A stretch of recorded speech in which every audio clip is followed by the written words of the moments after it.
बहुत समय पहले की बात है। त्रिकुट पर्वत के समीप एक महान तांत्रिक रहता था, जिसका नाम भैरवनाथ था। वो महाकाल का उपासक था और तंत्र विद्या में अत्यंत निपुण था।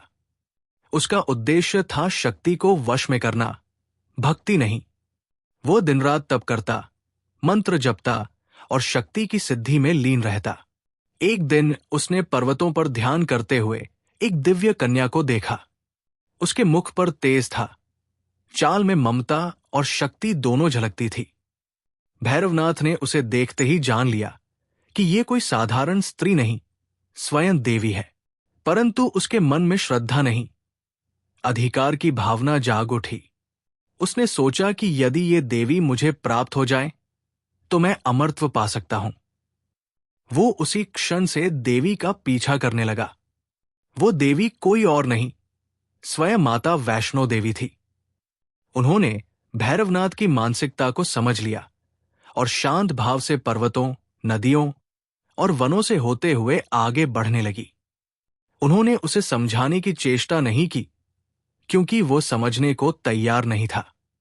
भैरवनाथ ने देवी का पीछा करते हुए बाणगंगा के तट तक पहुंच गया। वहां माता ने एक बाण चलाकर जल की धारा निकाली और उसमें स्नान किया। उसी जलधारा को आज लोग बाणगंगा के नाम से जानते हैं। कुछ समय विश्राम के पश्चात वे आगे बढ़ी और एक गुफा में छिप गई।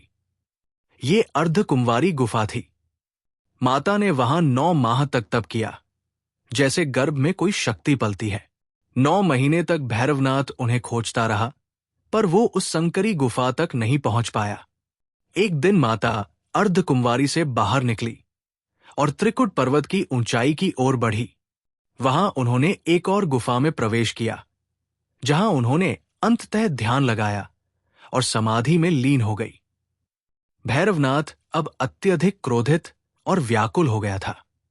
उसे लगा कि ये देवी उसकी शक्ति को चुनौती दे रही है। वो देवी की खोज करते करते अंततः उस गुफा तक पहुंच गया, जहां माता समाधि में थी।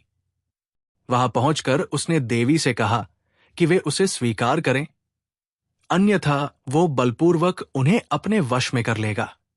माता ने शांत स्वर में उत्तर दिया, भैरव, तू अपनी मर्यादा में रह। तुझ में तप है, पर तप का उद्देश्य विकृत हो गया है। तू शक्ति को भोग की वस्तु समझ बैठा है। जा, लौट जा। भैरवनाथ ने अट्टहास किया और बोला, अब मैं पीछे नहीं हटूंगा। आज या तो तू मेरी होगी या फिर तेरा अस्तित्व समाप्त होगा। माता ने अपनी समाधि तोड़ी और एक क्षण में उनका तेजस्वी रूप प्रकट हुआ। वे चंडी के रूप में प्रकट हुई।